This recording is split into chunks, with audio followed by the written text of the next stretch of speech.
mas muanhi ang Kristo na walay katapusan hari aron managiyang sa yuta. O ang pagkuman sa misteryo sa Diyos. Salamat Ginoo na ini na mensahe dunay tulo ka punto, importanteng punto. Una, masinati ato makapaglos ni Kristo nga walay katapusan hari na ito. May tulong niya na kita mga magtuto, magkasinati, magpaglos nining walay katapusan hari nga sa Roma na pinto mao nga makita tinaw nga pananaw bahin ni Kristo nga managiyas siyuta. Salamat kang Ginoo ra gyud day ang managiyas siyuta. Dili kay kitang tao o magbuot-buot nga kita'y maghawag ini siyuta. Salamat kang magkadumala magpagiyan sa Ginoo.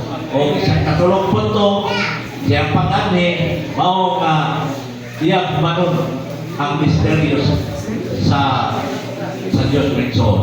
Salamat nga sa iyang panahon sa millennial kingdom ang tanan iyan ang yung ipadaya wala kay misteryo humanong yun niyang Rinso. Muna salamat na makita nato diha sa pamatigay sa Diyos atong Ginoo wani nga atong nga maghalik sa yuta ug manon niya ang langitong ang mga misteryo sa Diyos nito. Panahon sa iglesia napay misteryo. Panahon ni Kristo pulos misteryo. Apan sa millennial kingdom wala na gyud misteryo ibadan niya ang tanan. Hallelujah. Dahil mo nang ginarihan sa itong Ginoo ang iyang Kristo, nagagayan sa kalibutan, maghari siya hangtod sa pagtunan. Isa sa una konsistense na o matrumpita, kapito, manulunda sa dihang usog na mga Panginoon. Mahimo nang ginarihan sa itong Ginoo ang iyang Kristo, ang ginarihan sa kalibutan. Tengah na sa group 3 eh. Kamay lagi niya mo. Wala mo gusang chulo no, group 2 to no. Chulo sinday.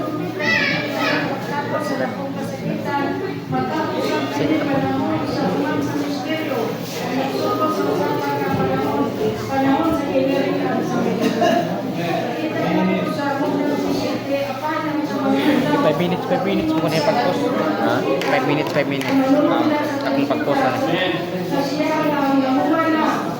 Akong taas o pahat. Isa ko na. Isa ra to iha. Tag 1 minute. Akong sa 5 minutes. 5 minutes ato katong banta.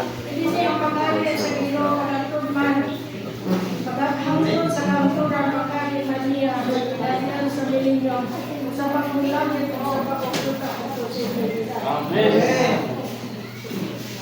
Kamot na 22:5 kung wala na gabi o wala na pagkinalan o kahayag sa suga o sa kahayag sa suga kay kahayag nila ang Ginoo ng Diyos kung mag-aaral sila ang Diyos sa Ginoo. Amen. Hindi na ito makilala si Kristo nga nasa sulod nato kung maghayag nato sa ilaga ng pagkinabuhi. Amen. Ang paghari sa Ginoo hangtod sa magturan, paghari man niya sa ginharian sa millennium sa bagong langit ug bagong yuta hangtod sa eternidad. Atong makita nga sa bagong Jerusalem wala na gabi dito, wala na sila magkinaanglan o kahayag suga o kahayag ba sa alaw kay makayag nila ang Ginoong Diyos ug maghari uban hangtod sa eternidad. Amen. Salamat kay sa Ginoo sa uno nga paghari kay sa Ginoo hangtod sa kanturan. O na paghari niya sa milenyum sa bagong langit sa bagong yuta. Isa na mga katawhan kaniya ito sa Parawi. Nagsampit sila ni Yuwa at Diyos na magpabiling hangtod sa hangtod at iyang trono. Brad, hangtod sa eternidad. Matingwa sa Ginoo na iyang pagbulutan, wala ka siya niya pagbulutan, iyang maong kalulot o kurangon, makita din nato hangtod hangtod sa kahanturan. O ingon sa dito nga wala na nangin sa dire nga mahimo mo sa pusa man ang iyang mayugmaong kalulot o kuwangon. Apan ang iyang kaugalingon, ang iyang persona, ang iyang paglutan, ang iyang pagkamahanan, dili yun mo sa hangtod sa hangtod. Ingon sa dire nga sa bagong Jerusalem, Tintin ngay padaya ang pagkamao sa Diyos. Mao yang padaya iyang pagkamao. Nagkinahanglan nga mualagan ta mosunod ka diha sa iyang pagkamao. Kaya iyang gingharian daw dili mataron, walay katapusan. Di po na iyang gingharian na iyang gipaambil kani kanato. Kani ingon siya nga sa bukna 23, abot na 23 na walay mga tinulong nga makasulod dito. Lalo pa kung kita adawtan ni Espiritan, dili kita makasulod dito sa iyang gingharian mga kaibigan. Kaya siyang gingharian ang matarong tanan ang mga mananaog nga higan-higan na sa dito. Kung makita na sa sino yun sa dito nga, wala na gawin dito, lulong na kahayag. O bisan gani ang mga suga, wala na gigamit dito. Bisan pa ang kahayag sa adlaw, wala na gigamit. Kaya ang Ginoong Diyos, mga kahayag nila kung ang ordero sa Diyos. Kung maghari siya, hangtod sa pagturan. Muna na kung makita na ang paghari niya sa hangtod sa pagturan, hangtod man sa bakong langit o ibang kuyuta sa milenyo. Amen. Amen.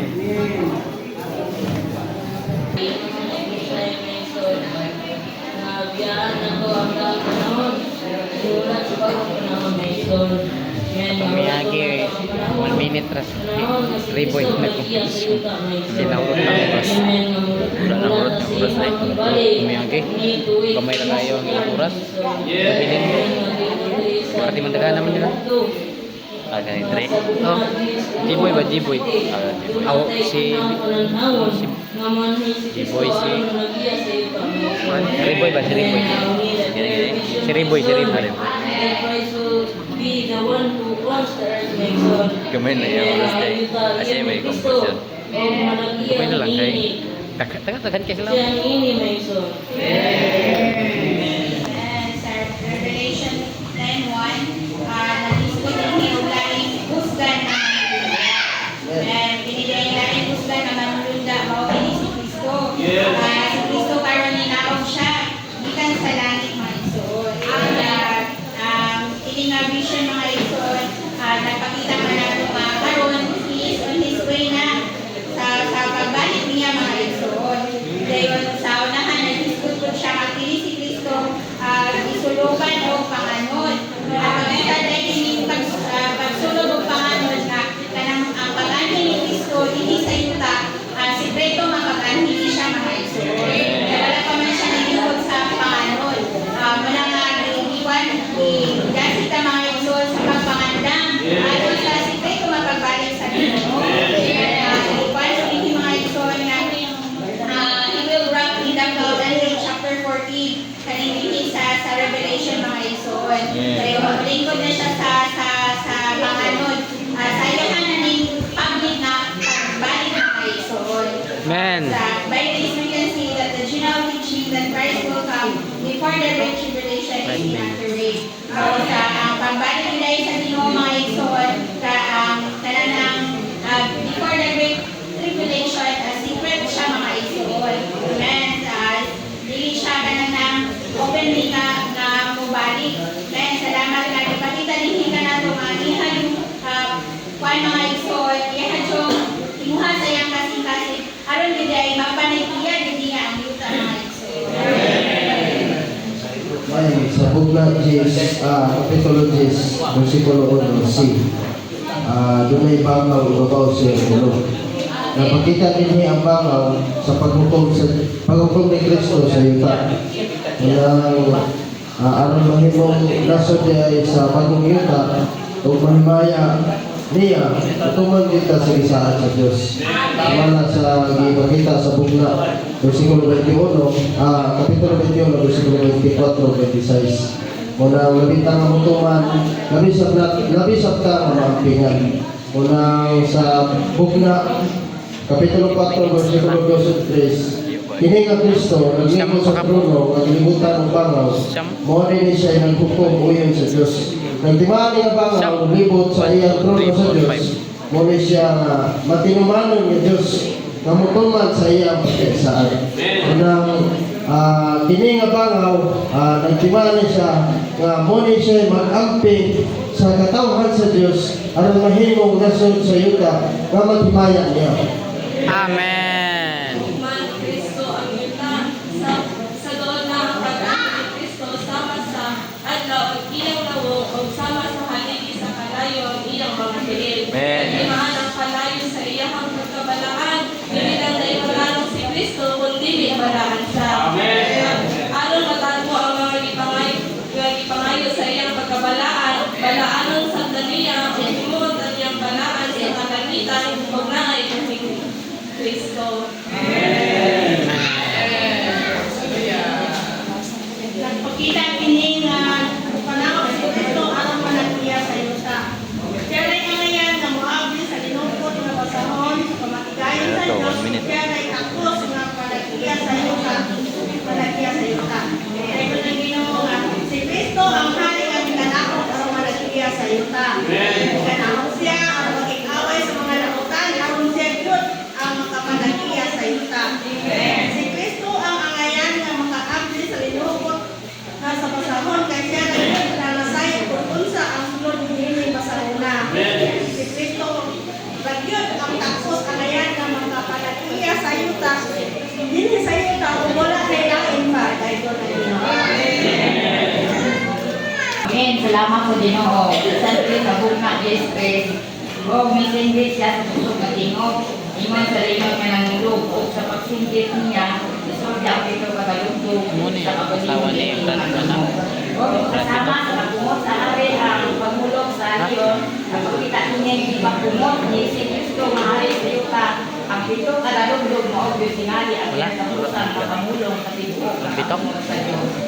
Salamat sa Ginoo nga dilo sa kapag-abil ang pagkumot sa Diyos. Kwanto to siyang anak? Ato siya. Gasya kaluoy. Mga kapili kung maangkot lang ka mga malalim sa sayang tuhanan. Amen. Ang pagtulog ni Kristo sa iyang mga tiyan sa dagat ug sa yuta, pagpanak niya maniya ni ini. Dahil pasabot kini nga manaw si Kristo aron maniya sa yuta. Siya ray ug siya ray takos nga moabli sa linungkot nga basahon alang sa pamasigayon sa Dios ug siya ray ang maniya sa yuta. Dahil sa pagbuhat niya ni kuha niya ang mga babat na matuman ang tuyo sa Dios. Dahil sa pagdaog ni Kristo, nahimo siyang takos. Naging siya ang dunay katuhod nga moabli sa basahon nga nilukot kalabot sa pamatigayon sa Dios.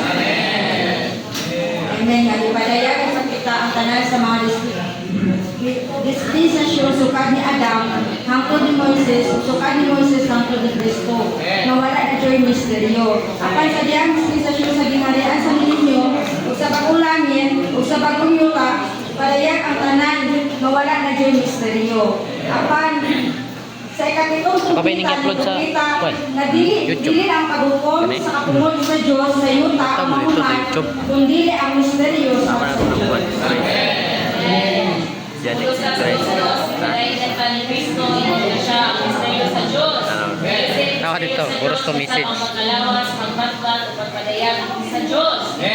Kita sa dato sa versikulo 20, na niining ang misteryo, niining ang misteryo na puyo si Kristo, ingon ang kahukanan sa Diyos. Niining ang kahukanan, nipadayag ni diha sa lawas yun. Kanan na gibuhat o buluhaton, niining na Diyos, nahimo nga may kalabutan si Kristo, ingon na siya ang misteryo sa Diyos. Asa mo eh. Seryoso si Kristo. Seryoso sa pag-iglesia. Kani ingon nga misteryo ni Kristo, ang iglesia mao ang pagpadayag, pagbatbat o pagpatinaw ni Kristo. Nga natago sa nalibang kapanahunan o wala ipadayag sa mga anak sa tao. Sa pagitan ni Adam at ni Moses, pansalamat ng ipadayag na ni Apostol Pablo sa Epistle 3, versikulo 3, sa 6, nag-ingon si Apostol Pablo nga ipadayag na kaniya ang padayag na kaniya ko ang kalabot sa misteryo ni Kristo. Kinahanglan basahon nato ang iyang sinulat iyang pagkasayod sa pagkamisteryo ni Kristo. O kining misteryo ni Kristo mao ang iglesia nga lawas ni Kristo. Pagpadako, pagpalapad ni Kristo. Then ipakita din ni kining misteryo nga mao ang iglesia dunay kalabutan sa pamatigayon sa Dios. Kami ang misteryo mao gyud ang pamatigayon sa Dios. Nga kining Kristo nga pagkalawas sa Dios ipaambot kaambit sa iyang piniling katawan. Aron sa tuyo nga mapalugwa ang iyang lawas. Kapag palako, pagpalapad ni Kristo mga ison. Kaya kining pagpadako, pagpalapad ni Kristo nausa diha sa Espiritu. At salamat kung ipalayagan ni sa Iglesia. Ang Iglesia karon misteryo man. Dali sa mga katawan wala ipalayagan kini. At salamat nga nata sa payli sa Ginoo. Ibuksan ang iyang pamatigayon. Gamit ang mga pipilat ng mga ison aron makita ka sa pananawon sa iyang pamatigayon. O kini nga pananawon kalabot ni Kristo nga misteryo sa Dios o sa Iglesia nga misteryo ni Kristo. Apan ang kining Iglesia o Kristo nausa ka Espiritu. O kining Kristo o Iglesia nga nausa ka Espiritu mo'y labing akong misteryo ni Kristo. 8 minutes. Ngayon tayo misteryo, ang kahibulungan mga igsoon. Ano sa'yo nga ang atong Diyos misteryo. Kung ang misteryo sa Diyos, mao si Kristo mga igsoon. Kung ang misteryo ni Kristo, mao ang Iglesia mga igsoon. Hindi nga misteryo, is natago rin siya sa daang tugon. Apan napalaya diya sa bagong tugon, ang datong misteryo, na mao si Kristo o ang Iglesia mga igsoon. In sa Pugna, chapter 10, verse 7, ang gingon dito ay nitinog sa ikapitong trumpeta, makumplito na niya ang misteryo. Mawala na, makumplito na ang misteryo, o wala na yung misteryo, ay wala naman pa sa legda na mao ang bagong Jerusalem sa bagong langit o bagong yuta mga igsoon. Amen. Tasa oy. 7 minutes. Makita na ito na ang basahon sa bugna, basahon siya nga nagpadayag sa Diyos, nagpadayag ni Kristo, o sa umalabot sa mga magtuto. Kita na ito diri nga dunay tinuha ang Diyos na ito. Ang tinuha niya, mao nga magatunan niya balik ang yuta nga iyang giiwong nga igsoon. So mao na makita na ito, nga bisan pa ang yuta nga iyang gilalang sa sinugdanan, nadaot, dayon ang awaaw. Gitinguha gyapon niya nga mabatunan niya. Mao tong giinganta nga kaning Diyos nga atong nabatunan. Mao dahil ni ang mag-recover sa nadaot nga yuta. So pinahagi sa usa ka misteryo nga naa diha kay Kristo. Dayon sa iglesia mao ang misteryo ni Kristo.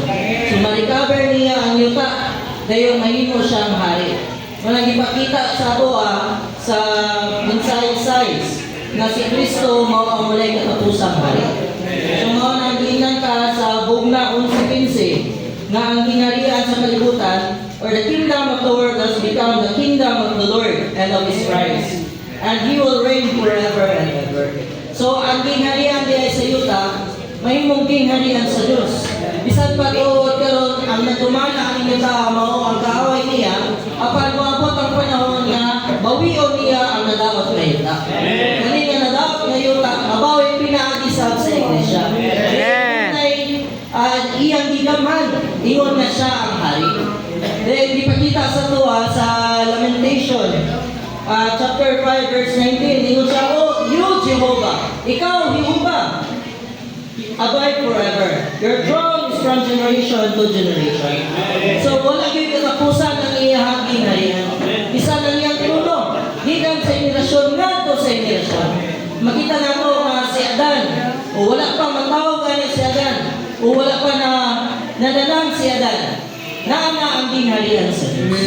Tungod kay na may mga arkanghel na iyang ipanghimo. So ipakita na sa ato din nga dunay mas labaw nga arkanghel nga moabot. Kani nga arkanghel nga naabot mao ni si Kristo nga misteryo. Mao nang ingon siya sa Revelation chapter 10 verse 1. Yun siya na there is another angel, a strong angel.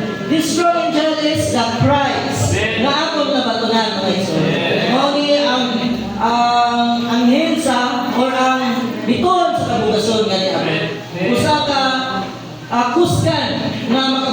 sa kaaway sa Diyos. Alam sa pagbawi sa yuta nga na nadaot. So kita mga igsoon, mga sa iglesia karon, ingon nga misteryo ni Kristo.